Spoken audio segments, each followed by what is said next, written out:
bốc camera mang á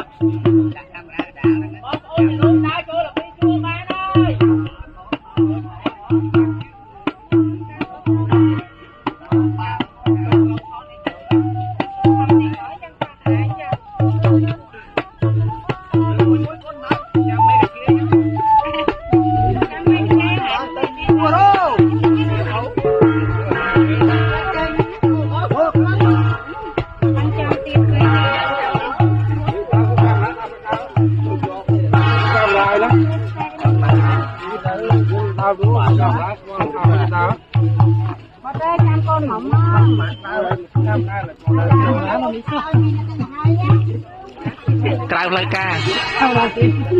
camera cao hơi cao mua mà đừng mua quật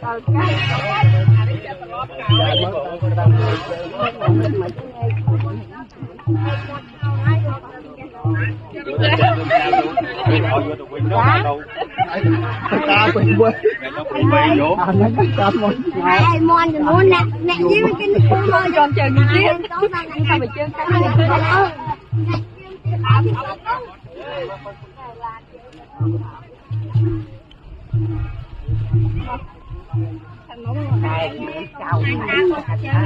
cái này